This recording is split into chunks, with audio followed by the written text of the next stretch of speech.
안녕하세요. 가족이란 서로를 보듬어주고 지켜주는 존재다. 이 말 들어보셨죠? 저는 이 말이 살면서 와닿았어요. 다사다난하게 일을 겪으면서 가족이란 게 뭔지, 진짜 내 편이 누구인지 뼈저리게 깨달았거든요. 살면서 배신도 당해보고 그야말로 소설 같은 일들을 겪으면서도 끝까지 제 손을 잡아준 사람들이 있었답니다. 그 과정에서 저는 단단해졌고 결국엔 제 인생을 다시 찾아왔다고 생각해요.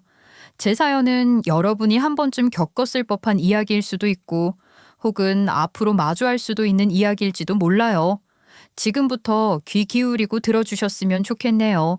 저는 30대 후반의 회사원입니다. 저는 사실 아주 어릴 때는 엄마의 정을 모르고 자랐어요. 엄마가 저를 낳고 얼마 지나지 않아 세상을 떠나셨거든요. 엄마 목소리를 직접 들어본 적도 없고 얼굴도 전부 사진을 통해서 봤죠. 하지만 엄마 정을 몰랐다고 해서 불행했던 건 아닙니다. 아빠가 최선을 다해 저를 키워주셨거든요. 아빠가 저를 위해 얼마나 노력하셨는지는 아무리 제가 어렸어도 도저히 모를 수 없었어요. 사실 아빠는 훤칠하고 멋있는 외모 덕분에 주위에서 재혼하라는 이야기가 끊이지 않았거든요. 그런데 아빠는 단 한 번도 흔들리는 기색조차 보이지 않으셨습니다. 이대로 혼자 지내실 거예요? 이제 새 장가 가셔야죠. 제가 좋은 인연 소개시켜 드릴 테니까 부담 갖지 말고 한번 만나보셔요. 아내는 먼저 저 세상에 갔지만 저한테는 아직 어린 아이가 있어요. 새장가는 꿈도 안 꿉니다. 아이는 친척 집에 맡기든지 하면 될 거 아니에요. 어차피 어린애가 아빠 손에만 자라는 건 힘들어요. 따뜻한 가정으로 보내면 되잖아요. 주말에 가끔 만나면 되고요. 제가 죽은 것도 아닌데 왜 제 애를 다른 집에 맡깁니까? 제 아이는 제가 키울 거예요. 비록 부족할지는 모르겠지만 어디 처음부터 능숙한 부모가 어디 있겠어요. 아유, 고집 부리지 말고 인사만 나눠봐요. 주변에 괜찮은 처자들이 눈독 들이고 있는데 애 보느라 청춘 보내는 게 아까워서 그래요. 아직 젊은데 시간 낭비하지 말아요. 하나도 아깝지 않습니다. 우리 아이가 아내 뱃속에 있을 때부터 우리 부부는 아이를 위해 헌신하기로 했어요. 그러니까 더 이상 이런 이야기 안 꺼내셨으면 좋겠네요. 아빠는 모든 제안을 거절하셨고 오로지 저만 바라보면서 끼고 사셨어요. 그리고 엄마의 빈자리를 채우기 위해 열과 성을 다 하셨죠. 아빠는 유치원에 갈 때면 제 머리를 정성스럽게 따아주셨습니다. 그리고 다른 아이들한테 기죽지 않게 예쁜 옷을 골라 입혀주셨어요. 그뿐만 아니라 계절마다 새 옷을 사주시겠다며 제 손을 잡고 쇼핑을 가셨죠. 그리고 신발이 해지기가 무섭게 바로 새 걸 사주셨습니다. 하지만 정작 아빠는 예전부터 신던 낡은 구두를 몇 년씩 신고 다니시더라고요. 그때는 저를 위해 그런 줄은 몰랐어요.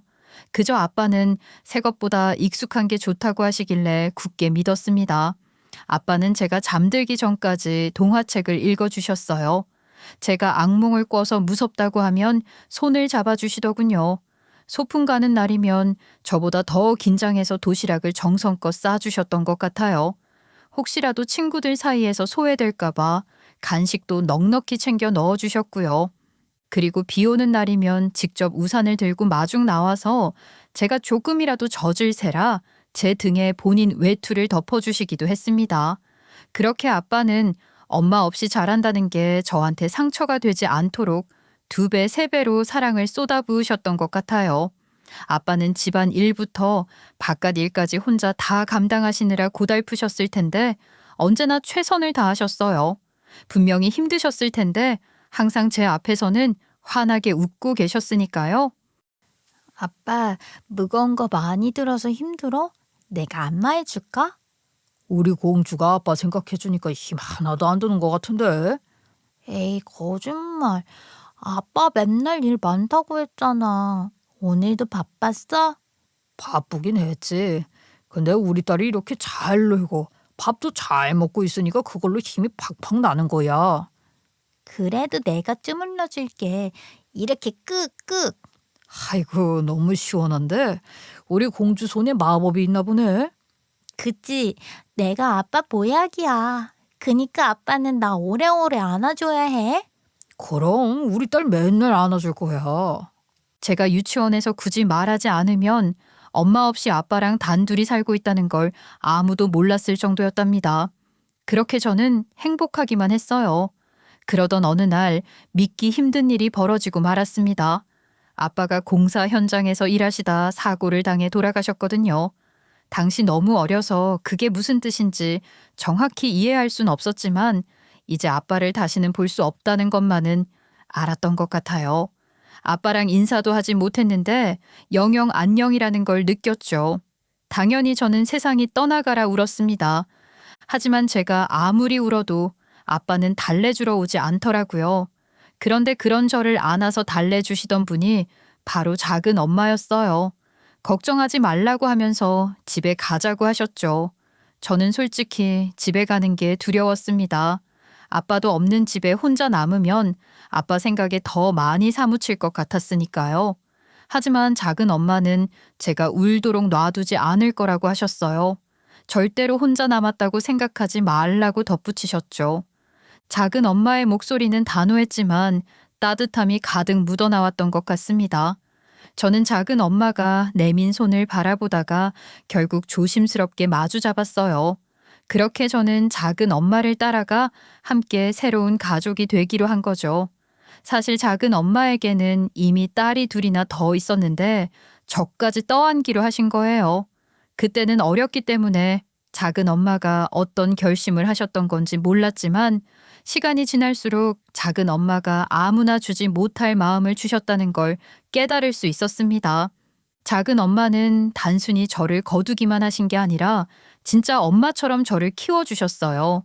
제가 자라나면서 중간에 사춘기로 엇나간 적도 있었거든요.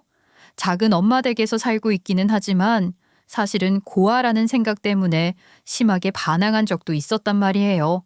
그런데도 작은 엄마는 저를 포기하지 않으셨고 오히려 사랑으로 보살펴 주셨습니다.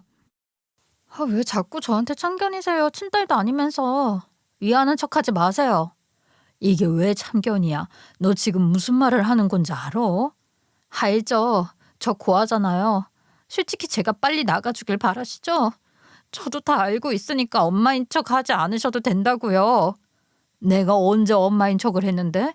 나는 네가 진짜 내 딸이라고 생각해. 거짓말. 괜히 데려왔다고 후회하고 계시잖아요. 단 한 번도 너를 내 딸로 키운 걸 후회하지 않았어. 맹세할 수도 있다.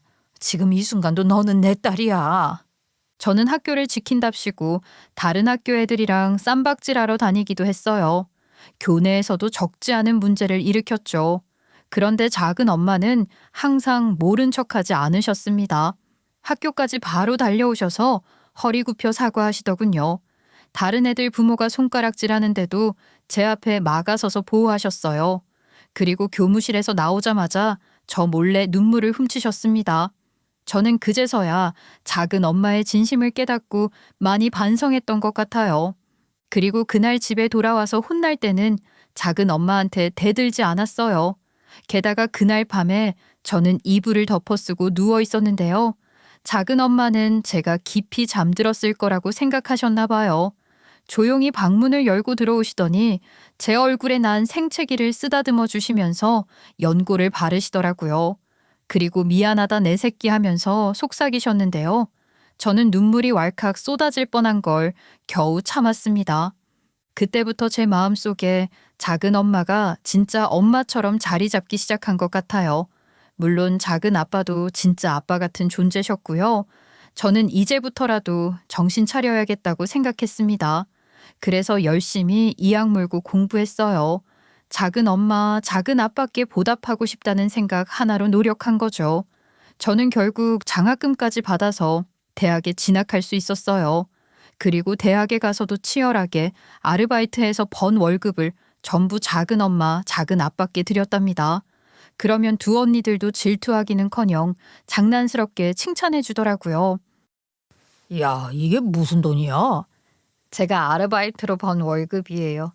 작은 엄마, 작은 아빠 없었으면 저 길바닥에 굴러다녔을 거예요. 그니까 이거 다 받아주세요. 아유, 이걸 어떻게 받니? 너 벌써부터 우리한테 돈 주려고 하면 안 돼. 네가 너를 위해 써야지. 야, 우리도 아직 엄마 아빠한테 제대로 용돈 한 번 못 드렸는데 막내인 네가 이렇게 하면 우리 체면은 뭐가 되냐. 그러게 형보다 나은 아무 없다던데. 우리 집은 막내가 제일 효녀다.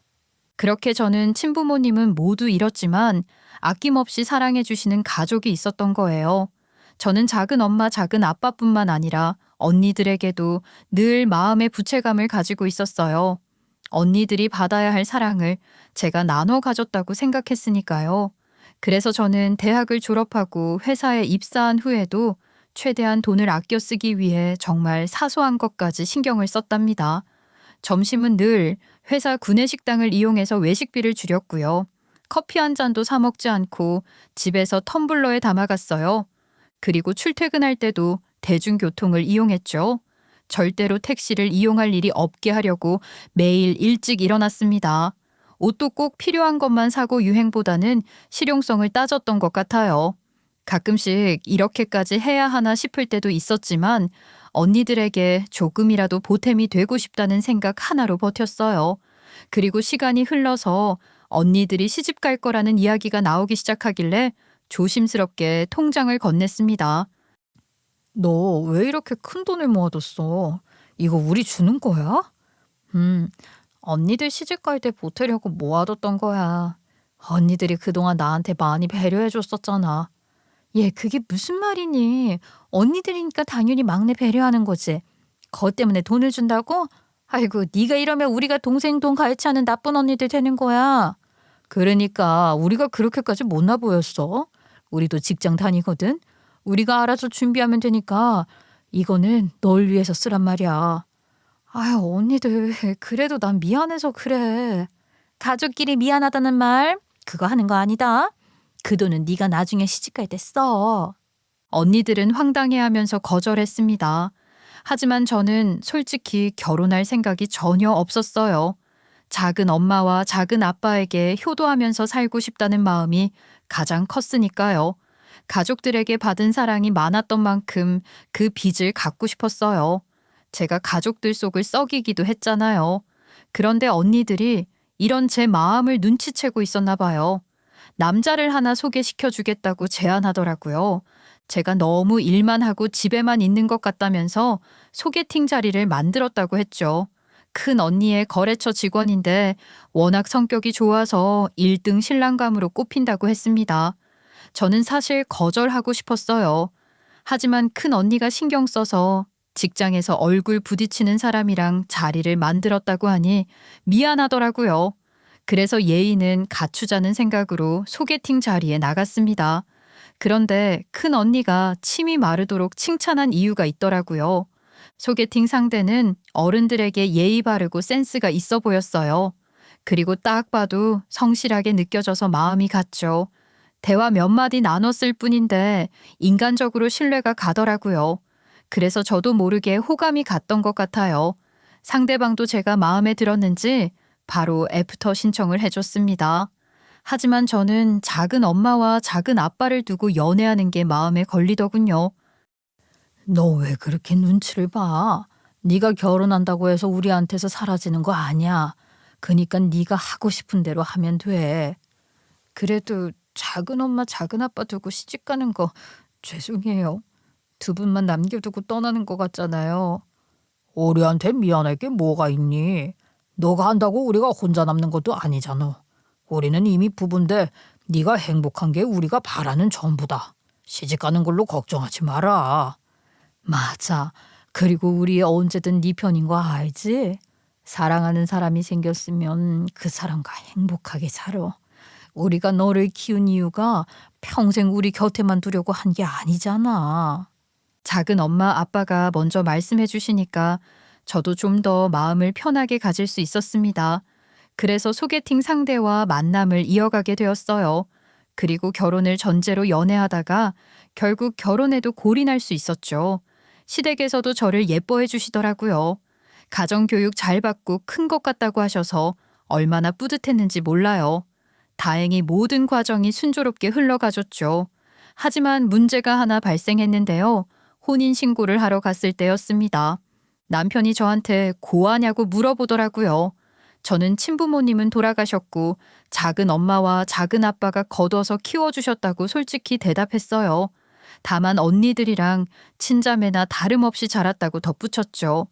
우리는 그냥 가족처럼 자란 데다가 작은 엄마와 작은 아빠가 저 시집 갈 때 친부모님처럼 지원도 넉넉하게 해주셨기 때문에 굳이 집안 사정을 언급하지 않았었거든요. 그런데 남편 반응이 좀 찝찝하더라고요. 제가 친부모님 밑에서 자라지 못했다는 사실이 꼭 약점이라도 되는 것처럼 굴었습니다. 이거 우리 어머니가 미리 아셨으면 큰일 날 뻔한 거 알지? 어? 그게 무슨 뜻이야? 아니, 고아가 집안에 들어오는 걸 반기지는 않으셨을 거잖아. 분명 반대하셨을 텐데. 내가 선택해서 우리 부모님이 돌아가셨던 것도 아닌데 내 잘못이라고 생각한다는 거야? 제가 바로 따져 물으니까 남편은 당황하더라고요. 그러더니 그냥 농담한 거라고 변명했습니다. 큰 언니가 소개 자리를 마련했을 때 분명 막내 동생을 소개시켜준다고 했는데 막상 친자매가 아니라고 하니까 그게 신기하게 느껴져서 그랬을 뿐이라고 무마하더라고요. 제가 화가 나서 정색하고 있으니까 남편은 연신 사과했어요. 하지만 저는 이대로 넘어갈 수는 없겠다고 생각했죠. 그래서 바로 시어머니한테 이 사실을 털어놓았어요. 저 어머님, 만약에 제가 친부모님이 아닌 다른 분 밑에서 자랐다는 이유로 반대하실 거라면 지금 말씀해 주세요. 더 살다 문제되느니 지금 바로 갈라서는 게 낫잖아요. 아이, 너 며느리한테 도대체 무슨 말을 했던 거야? 그런 걸 농담이라고 해? 그냥 별뜻 없이 가볍게 던졌던 것뿐이에요. 이렇게 마음 상할 줄 몰랐어요. 반성하고 있습니다. 별뜻 없긴 뭐가 별뜻 없어. 그런 말이 어떻게 덥석 나와? 친부모님을 잃고도 이렇게 멋지게 커준 걸로 고마워하는 게 맞지. 그게 어디 쉬운 건 줄 알아? 아, 저는 그런 의도가 아니었어요, 어머니. 다시는 그러지 않을 거예요. 의도야 어쨌든 네가 한 말이 얼마나 무례한지 생각해봐야 한다. 다시는 그런 식으로 말하지 마라. 솔직히 남편이 이렇게 반응할 줄 몰라서 저 상처받았어요. 하지만 어머님이 제 마음을 헤아려 주시니까 안심이 되네요.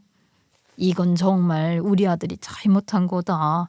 내가 너한테 미안하다는 말밖에 할 수 없구나. 화가 많이 났을 텐데 나를 봐서라도 이해해 주는 걸 보니 네가 얼마나 좋은 며느리인지 알겠다. 네가 어떻게 자랐든 우리 가족이라는 건 변함없어. 정말 미안해. 당신한테 내가 경솔했어. 앞으로 절대 그런 식으로 말하지 않을게. 시어머니는 제 편을 들어주셨고 대신 사과도 해주셨습니다. 남편도 다시는 이 문제를 입에 올리지 않겠다고 약속하더군요. 그래서 저는 마음을 가라앉혔어요. 그렇게 우리 부부의 결혼 생활을 시작할 수 있었죠. 그런데 남편과 저는 결혼 후에도 맞벌이를 지속하기로 했거든요. 그래서 생활비를 공동 통장에 같이 넣고 남은 금액은 또 각자 적금에 넣어가는 식으로 지내기로 했단 말이에요. 초반에는 이런 방식이 큰 문제가 없어 보여서 만족스러웠어요. 그런데 어느 순간부터 남편이 생활비 통장에 입금하는 금액이 일정하지 않다는 걸 깨달았습니다. 날짜도 제멋대로였고 금액도 들쑥날쑥했어요. 처음에는 그래도 넣기만 하면 된다고 생각했지만 이렇게 불규칙할 거라면 이유라도 알려줘야 하는 거 아닌가요? 제가 봐주고 넘어가더라도 남편이 먼저 저한테 양해를 구했어야 하는 부분이라고 생각했습니다. 그래서 왜 그러는 거냐고 직접 물어봤어요. 그랬더니 남편은 망설이다가 말문을 열더라고요. 당신 요즘 생활비 통장에 돈 넣는 게 일정하지 않던데 무슨 일 있어? 아니, 그게 사실 내가 워낙 정이 많잖아. 직장 동료 중에 힘든 사람이 있어서 도와주느라 그랬어. 같이 월급을 받는 처진데 뭘 도와줬다는 건데? 아이, 비 때문에 그거 갚느라 여기저기 밥값을 빌린다든지 양육비를 급하게 보낸다든지 하길래 거절하기 어렵더라고. 그래도 꼬박꼬박 갚기는 해서 돌려받으면 그때 생활비 통장에 넣었던 거야. 그런 일이 있었으면 미리 말이라도 해줬어야지. 그러면 내가 이해를 했을 거잖아. 에이, 우리가 그래도 부부인데 최소한 상의는 해야 하지 않아? 당신 말이 맞아. 미안해. 앞으로는 꼭 말하고 도울게. 직장 동료한테 안타까운 사정이 있다고 하니까 선 긋고 거절하라는 말은 못했습니다.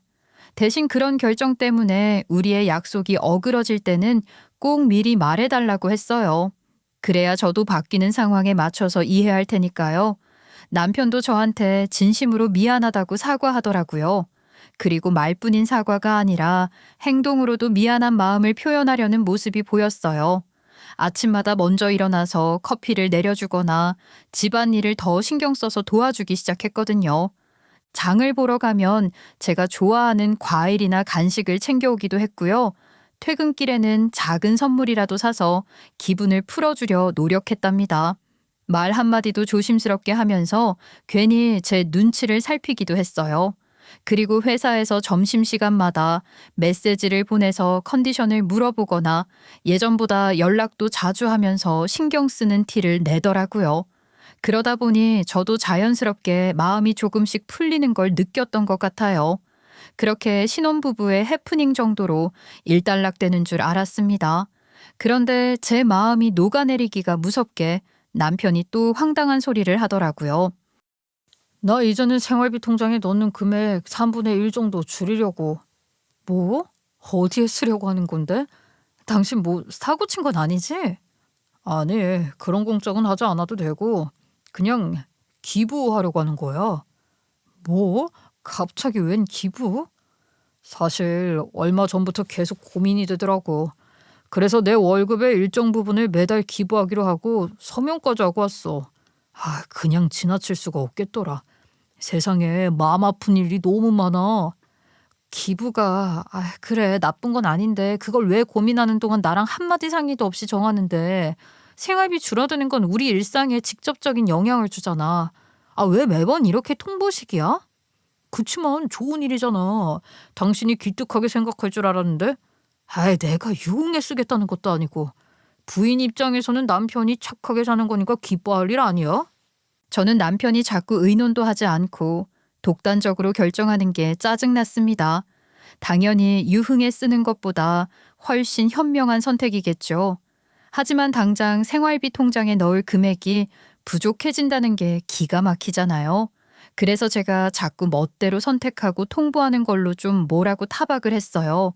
그랬더니 시어머니한테 가서 제가 잡돌이라도 하는 것처럼 일러 바쳤더라고요. 시어머니는 제가 남편의 선행을 아까워하는 것처럼 알고 계시더군요. 게다가 남편의 실언 때문에 사과하셨을 때는 언제고 이제 와서 제가 고아였다는 걸 걸고 넘어지기 시작했습니다. 너도 고아라서 남의 도움 받고 컸잖니. 근데 기부하는 걸로 사람 숨막히게 하면 되겠어? 오히려 네 남편을 칭찬해줘야 하는 거 아니냐? 어머님, 저는 기부 자체를 반대한 게 아니에요. 그러면 왜 애를 구박하는 건데? 우리 아들이 너 때문에 어려운 사람들 그냥 지나치기 힘들어하는 걸 거라고. 저를 위한 거라면서 정작 저랑 생활하는 데 쓰는 비용을 3분의 1이나 냅다 줄여버리는 게 말이 되나요? 그거는 좀 힘들겠지만 그래도 좋은 일 하겠다는 사람한테 그렇게 나를 세우면 되겠냐고. 아무리 선행이라고 해도 본인 상황 봐가면서 결정해야죠, 어머님. 어머님도 시댁집 팔아서 기부하신 적 없잖아요. 도대체 왜 저랑 결혼하고 나서 이런 선택을 하는 건지 전 의아하네요.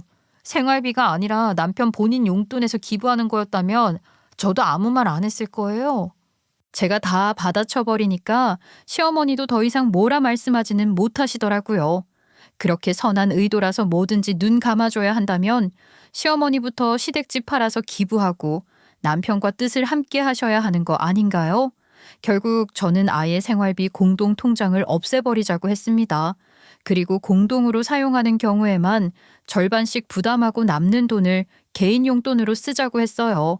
남편은 좀 당황하는 것 같기는 했지만 결국 수긍할 수밖에 없었죠.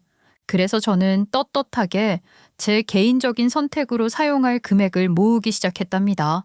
그런데 남편이 가끔씩 본인이 써야 할 돈이 부족하다는 걸 저한테 어필하고 싶어 하더라고요. 저한테 은근슬쩍 눈치를 줬거든요.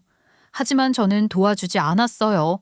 매달 기부하는 금액을 조정하면 될 걸 왜 당연하다는 듯이 저한테서 더 받아가려고 하는 건지 이해가 안 가더라고요. 결국 남편은 주말마다 외출 나가더니 아예 하루 종일 집 밖에서 시간을 보내기 시작했습니다. 제가 이것도 말해주지 않고 독단적으로 밖을 나다니는 거냐고 했더니 돈이 부족해서 아르바이트 다니는 거라며 콧방귀 뀌고 나가더군요. 그런데 시어머니가 이걸 또 어떻게 알았는지 기가 막히게 연락이 왔어요. 우리 애가 평일에는 회사 다니고 주말에는 알바 다니느라 정신없던데 너는 알고 있냐?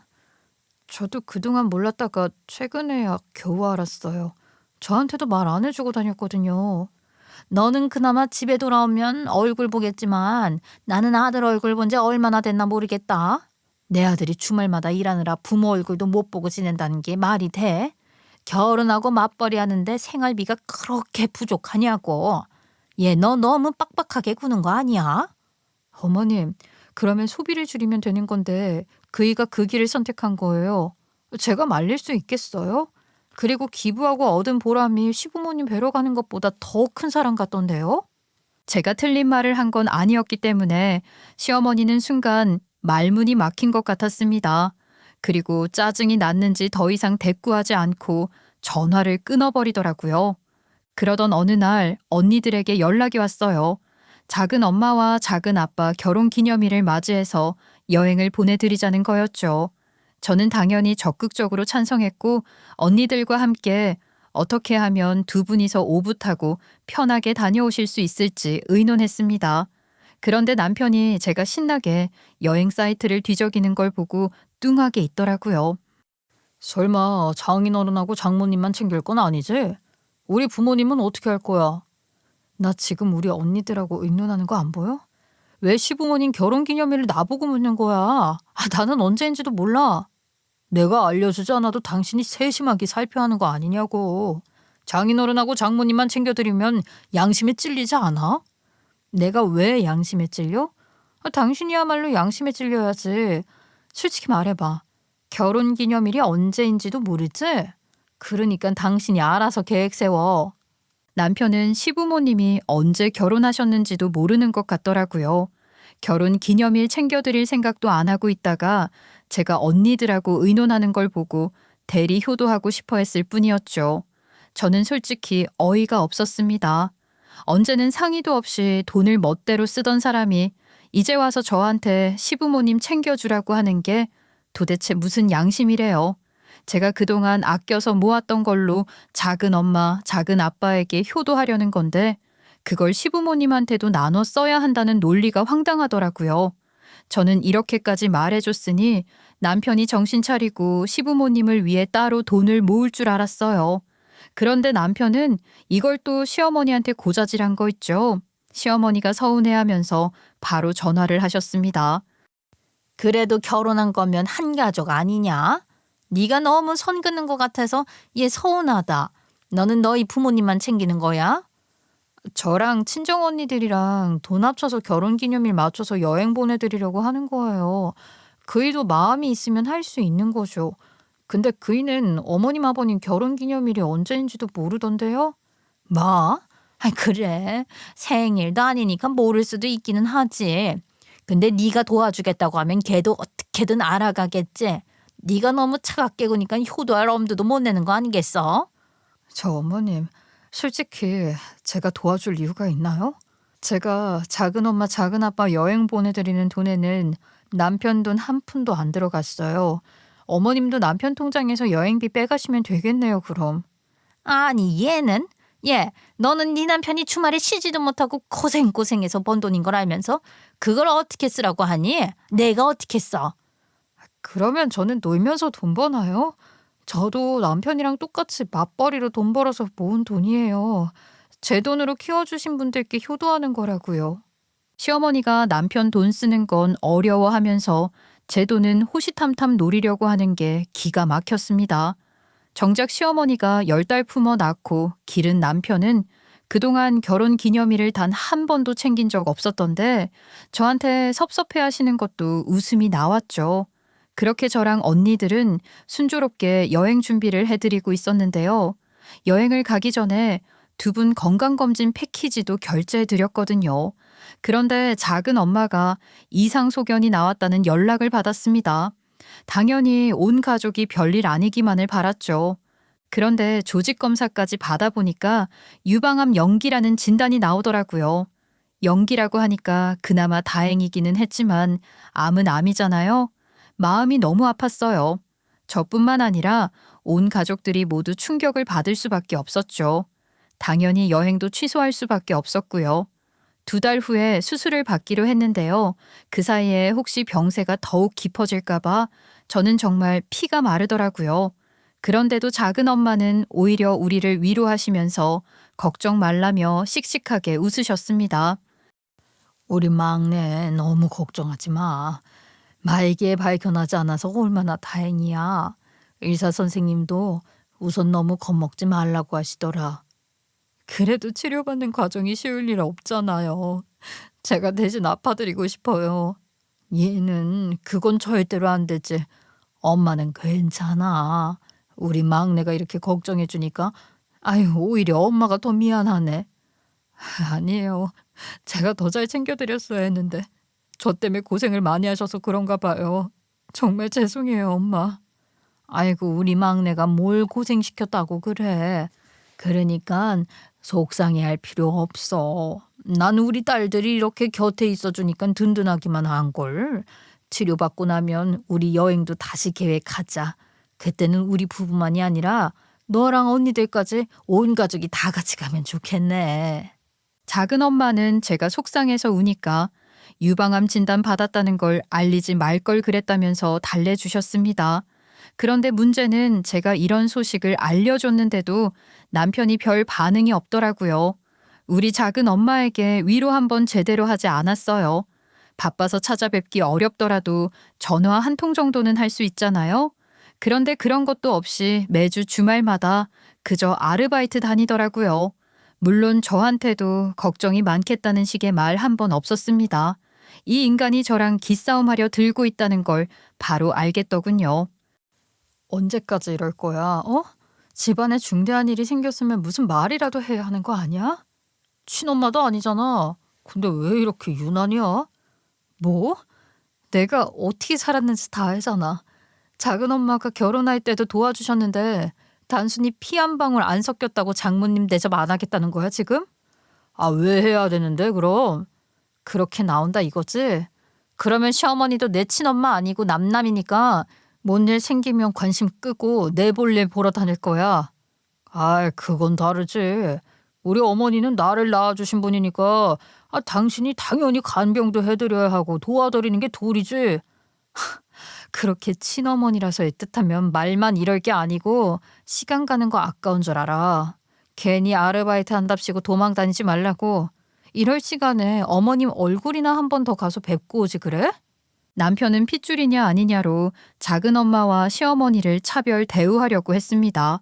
적반하장으로 나오는 걸 보니까 기가 막히더라고요. 그래서 제가 아르바이트 핑계대지 말고 진짜 시어머니가 원하시는 효도를 하라고 다그쳤더니 할 말 없었는지 입을 다물더군요. 더 이상 남편에게는 아무것도 바라지 않기로 마음먹을 수밖에 없었어요. 그러고 나서 저는 어쨌든 작은 엄마의 회복만을 소망하고 있었기 때문에 편하게 입원했다가 나오셨으면 해서 500만 원을 보태 쓰시라고 전해드렸습니다. 남편과의 사이는 거지 같았지만 암 수술 앞두셨는데 걱정 끼치기 싫더라고요. 그래서 작은 엄마에게는 남편과 함께 준비한 돈이라고 선의의 거짓말을 해드렸어요. 원래 결혼한 자식이라면 잘 사는 모습을 보여드리는 게 효도인 법이니까요. 그런데 작은 엄마가 많이 감동하셨나 봐요. 남편한테 직접 전화를 해서 감사 인사를 하셨더라고요. 다행이라면 다행히도 남편 놈이 작은 엄마한테 그게 무슨 소리냐고 따져 묻지는 않았는데요. 바로 시댁에 쪼르르 가서 시어머니랑 둘이 저를 소환하더군요. 돈이 썩어나냐? 500만 원이면 적은 돈도 아닌데 우리 어머니나 챙기란 말이야. 아이 그래 너 시집 와서 나한테 그렇게 써본 적이 있냐? 배 아파 낳은 친엄마면 모르겠는데 왜 남인 네가 나서서 이래? 그니까요. 남편이 주말마다 허덕이는 꼴을 보고도 남한테 돈 뿌리고 싶은가 봐요. 아 진짜 어디 모자란 거 아니야? 시어머니는 하늘에서 500원도 안 떨어진다면서 동전을 제 얼굴에 던졌습니다. 저는 너무 화가 나더라고요. 그래서 바로 이렇게 도구로 사람 해치는 것도 특수폭행이라고 일갈해줬죠. 그랬더니 시어머니가 이렇게 된 거 그냥 폭행으로 가보자고 하더니 제 뺨을 후려치더군요. 남편 놈은 눈앞에서 제가 고개가 돌아가도록 뺨을 얻어맞았는데도 그냥 빈정거리고 있었어요. 배신감이 휘몰아쳐서 바로 이혼하려고 했었는데요. 저는 사실 이혼을 하더라도 작은 엄마가 무사히 수술을 마치고 어느 정도 회복하시면 일을 벌이고 싶었습니다. 하지만 더 이상 기다려줄 이유가 없겠더라고요. 뺨까지 후려쳐 맞은 마당에 더 참고 미루는 게 오히려 작은 엄마를 더 속상하게 만드는 일이었으니까요. 그래서 저는 남편 놈의 실체를 까발리기 시작했습니다. 제가 이런 식으로 방역할 줄은 조금도 예상하지 못했는지 남편 놈 표정이 볼만하게 일그러지더라고요. 어머님한테 제가 돈 안 쓴 게 억울하세요? 그렇게요? 그걸 왜 저한테 따지세요? 진짜 원망은 이 인간한테 하셔야죠. 뭐야? 내가 왜 우리 아들을 원망해야 하는데? 우리 아들은 이미 충분히 고생하고 있잖아. 누가 고생을 해요? 저놈 저거 주말 아르바이트 한답시고 어디를 그렇게 싸돌아다녔던 건지 아세요? 그동안 그깟 기부한답시고 어디에 돈 날려먹었는지 아시냐고요? 남편 놈은 그동안 도박하러 다니고 있었습니다. 그러면서 선행하는 척하고 열심히 돈 모으는 연기하고 있었던 거예요. 심지어 동료랑 같이 다녔더라고요. 저한테 남편 놈의 행각을 다 알려주신 것도 그 동료의 배우자분이었어요. 최근에 알려줄 게 있다면서 연락을 주셨거든요. 그리고 더 기가 막힌 건 남편 놈이 본인 월급에서만 가져다가 도박을 한 게 아니었다는 거예요. 시어머니 통장 비밀번호가 남편의 생일이었나 봐요. 그래서 남편 놈은 시어머니 비상금 통장에도 손을 댔더라고요. 시어머니는 꿈에도 모르셨던 것 같았습니다. 이것도 남편 놈 동료의 배우자분이 알려주신 거였는데요. 남편 놈이 그 동료한테 이 돈을 빼가도 시어머니는 모른다면서 자랑하는 문자까지 남겼더라고요. 진짜 무슨 이런 파렴치한 놈이 다 있을 수 있나요? 남편 놈은 그동안 시어머니가 보고 싶어 하신다는 걸 다 알면서도 시어머니 통장에 빨대 꽂아가며 도박하러 다녔던 거예요. 시어머니의 애달픈 마음은 나 몰라라 했던 거죠. 남편 놈은 제가 이 사실까지 다 폭로하니까 갑자기 얼굴이 창백해지더니 말을 잇지 못하더라고요. 시어머니는 충격을 크게 받으셔서 눈물까지 고이셨습니다. 남편 놈은 아니라고 회피하려고 노력하더군요. 하지만 시어머니가 허겁지겁 핸드폰을 열어 통장 잔액을 확인하더니 얼굴이 하얗게 질렸어요. 그제야 상황 파악이 정확히 되셨는지 손을 부들부들 떨면서 남편을 노려보시더라고요. 남편 놈이 어떻게든 시어머니한테 변명을 늘어놓으려고 했지만 시어머니의 비상금 통장에 손댄 흔적까지 명확했습니다. 더 이상 어떤 말을 해도 그냥 넘어갈 수 없었죠. 어머니, 엄마 잠시만요. 그냥 잠깐 썼다가 다시 넣으려고 한 거예요. 말씀드리려고 했는데 놀라실 것 같아서 말씀 못 드린 거라고요. 이놈의 새끼가 진짜 그걸 변명이라고 해? 내가 평생을 모아둔 비상금인 걸 알면서 그거를 도박에 갖다 썼다고? 그냥 타이밍이 안 좋았을 뿐이에요. 금방 제가 배로 갚아드릴게요. 타이밍 같은 소리 하네. 당신이 무슨 수로 갚을 수 있는데? 그동안 도박장에서 잃은 돈이 어마어마하다던데 회수나 할 수 있어? 다른 것도 아니고 도박하러 다니려고 내 등에 칼을 꽂아? 네가 지금 내 자식이 맞긴 하냐? 남편 놈은 그제야 변명할 여지가 없다는 걸 깨달았는지 입을 꾹 다물었습니다. 시어머니는 바닥에 털썩 주저앉아서 오열하시더라고요.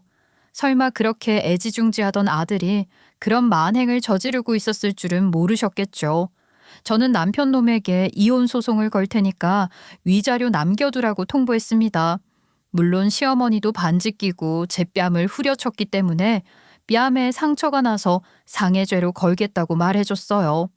당연히 시어머니도 위자료를 준비해야 하는 상황이었고요.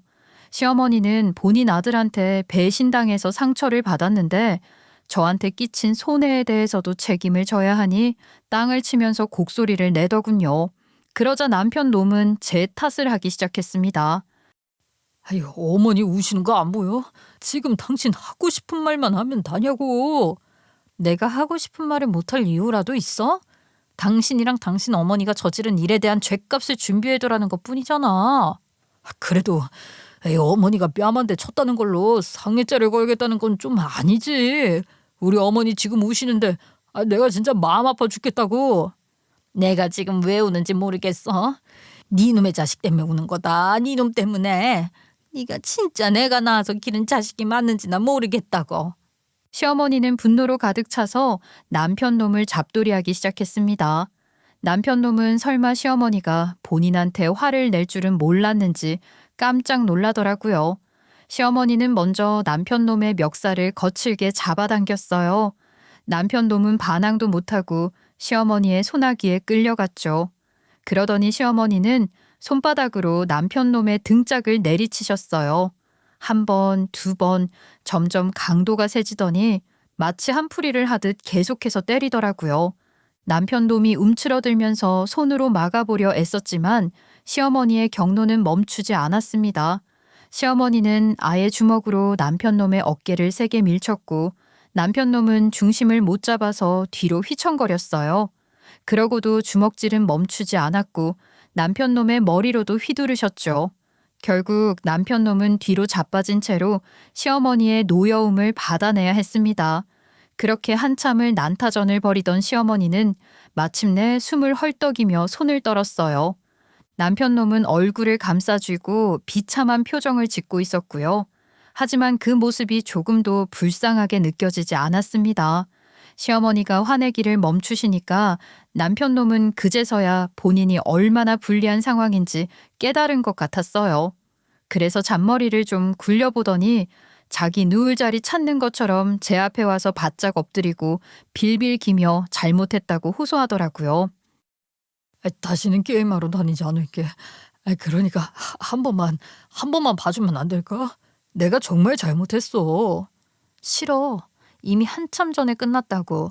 당신이 그 게임에서 풍비박산 나든 말든 이제는 나랑 상관없다고. 정말 후회해. 내가 장모님이랑 장인어른도 모시고 살 수 있어. 그니까 제발 나랑 이혼만 하지 말자. 계속 같이 살게 해주라. 우리 부모님이 무슨 죄로 당신 같은 거랑 같이 살아야 하는데? 그리고 당신이 지금 후회하는 건 나 때문이 아니라 인생 망해서 그런 거잖아. 자업자득이니까 알아서 해결해. 남편 놈이 바짓가랑이를 붙들었지만 저는 시원하게 걷어차줬습니다. 저는 그 길로 시댁을 나와 변호사를 찾아갔고 상담을 받았어요. 그리고 모든 증거를 제출했죠. 하나하나 차곡차곡 쌓여서 전부 저에게 유리한 방향으로 진행될 수밖에 없겠더라고요. 시아버지는 워낙 바쁘신 분이었는데 우리 부부의 이혼 소식을 듣고 찾아오셨어요. 자초지종을 모두 들으시고 노발대발하시더라고요. 시아버지는 결국 남편 놈과 절연을 선언하셨고 저한테도 진심으로 사과하셨습니다. 이게 다 내 불찰이야. 내가 자식을 잘못 키워서 그런 거다. 자식이 설마 도박하러 다닐 거라고 예상하고 키우시는 부모님이 어디 계시겠어요, 아버님. 너는 이제라도 네 삶을 찾아갈 수 있기를 바란다. 내 아내가 저지른 일에 대해서도 내가 진심으로 사과할게. 솔직히 이제 와서 사과하시는 건 너무 늦었다고 생각해요. 하지만 아버님은 모르셨잖아요. 이제 그 사람과 어머님이 책임지셔야 할 일이죠. 그래도 고맙습니다. 내 아들이지만 용서하지 못하겠구나. 앞으로 두 번 다시는 볼 일은 없을 거야. 저도 같은 마음이에요. 이제 각자 행복하게 사는 게 최선이겠죠? 시아버지는 연신 마른 세수를 하시면서 한숨을 내뱉으셨습니다. 그리고 남편 놈은 회사에서도 잘렸다고 하더라고요. 남편 놈은 낙동강 오리알이 된 상태라 시아버지한테 싹싹 빌었다고 했는데요. 당연히 소용없었어요. 시아버지는 아예 시댁 비밀번호까지 바꿨다고 하셨거든요. 그래도 남편 놈은 어떻게든 시아버지의 마음을 돌려보려고 안간힘을 썼어요. 처음에는 전화와 문자로 사죄를 했지만 시아버지가 차단하셨대요. 어쩔 수 없이 시댁 앞으로 찾아가서 몇 시간이고 기다렸다고 하더라고요. 하지만 시아버지는 단 한순간도 문을 열어주지 않으셨고 남편 놈은 서성이다가 돌아갈 수밖에 없었죠. 그러다가 남편 놈은 자포자기한 것처럼 술을 잔뜩 마시고 만취해서 시아버지 회사 앞까지 찾아가 행패를 부리기도 했다고 하더군요. 당연히 시아버지는 노발대발하셨죠. 남편 놈이 오열하면서 시아버지한테 무릎을 꿇었지만 시아버지는 거들떠도 보지 않고 가버리셨다고 했습니다. 그제야 남편 놈은 시아버지 도움을 받을 기회가 남아있지 않다는 걸 깨달은 것 같았어요. 그런데 남편 놈은 반성하기는커녕 저한테 화살을 돌리더라고요. 당신, 우리 아버지 어떻게 구워 삶은 거야? 내가 뭘 구워 삶아? 당신이 헛소리 짓거려서 지금 우리 아버지가 내 편 들어주시지는 않고 오히려 매몰차게 구시잖아. 그게 내 탓이니? 내 탓이야? 정신 똑바로 차려. 제정신인 사람이면 내 편 안 될 이유가 없지 않겠냐? 당신이 한 짓을 보고도 당신 편을 드는 사람이 있으면 그 사람이 이상한 거라고. 남편 놈은 아직도 정신을 못 차린 것 같았습니다. 같이 도박하러 다니던 동료하고도 다퉜다고 하더라고요.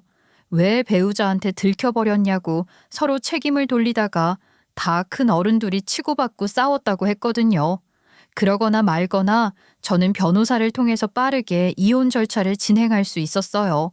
이혼 소송에서 남편이 유리하게 가져갈 요소는 하나도 없었죠. 시어머니까지 얹어서 증거가 차고 넘쳤으니까요. 남편 놈과 시어머니가 울부짖든 말든 저는 제가 원하는 대로 결과를 받아낼 수 있었답니다. 게다가 전 남편은 도박으로 인해 징역형까지 선고받았어요. 그리고 뒷맛이 씁쓸했던 일이 있었는데요. 그토록 배신감에 오열하셨으면서도 전 시어머니가 전 남편 대신 저한테 위자료를 대신 지불해 주셨어요. 물론 본인 위자료도 함께 주셨고요. 그래서 전 시아버지는 전 시어머니 때문에 전 남편이 정신 못 차리고 저 지경으로 사는 거라고 노발대발하셨습니다. 전 시어머니는 전 시아버지한테 쫓겨나서 별거에 들어가셨다고 하더라고요. 전 시어머니는 저한테 우는 소리 내면서 불쌍하지도 않냐고 전화하셨어요. 그래도 우리가 아예 남남도 아니고 한때 고부 사이였는데 얘 내가 불쌍하지도 않니? 세상 누가 본인 뺨 때린 사람을 불쌍하게 여겨요? 다른 사람도 아니고 저한테 이러시면 안 되는 거죠. 아유, 그거는 내가 잘못한 게 맞지만 위자료도 다 줬으니까 지나간 일로 생각해줘라. 지나간 사람이랑 더 대화하고 싶지 않으니까 끊을게요. 앞으로 무슨 일이 있든 알려주지 마세요.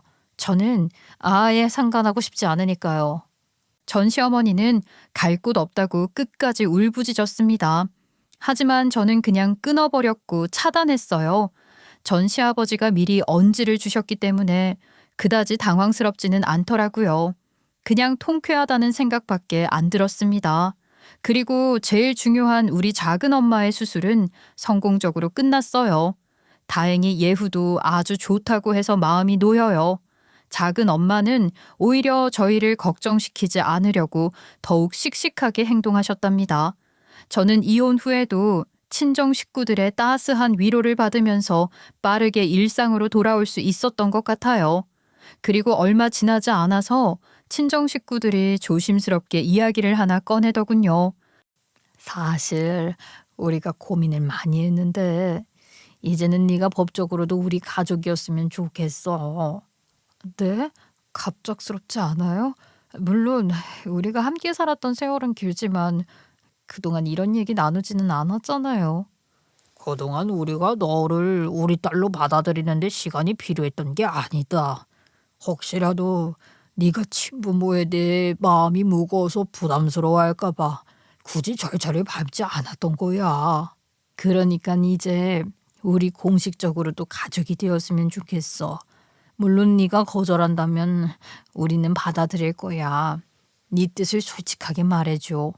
아니 무슨 소리세요. 저는 너무너무 좋아요. 저도 감히 작은 엄마네 가족들 사이에 끼어들어도 될지 몰라서 그동안 말씀드리지 않았던 거니까요. 친정 식구들이 다정하게 안아주는데 그 순간 눈물이 왈칵 쏟아졌습니다. 사실 우리는 그동안에도 서로를 가족이라고 여겼지만 이렇게까지 확실하게 묶인다고 생각하니까 가슴이 뭉클하더라고요. 결국 저는 최근에 입양 절차를 밟았고 법적으로도 이 집안의 막내가 되었답니다. 때로는 돌이켜보기조차 힘든 순간들이 있었지만 이렇게 사연으로 남기면서 저 스스로도 많은 정리를 할 수 있었어요.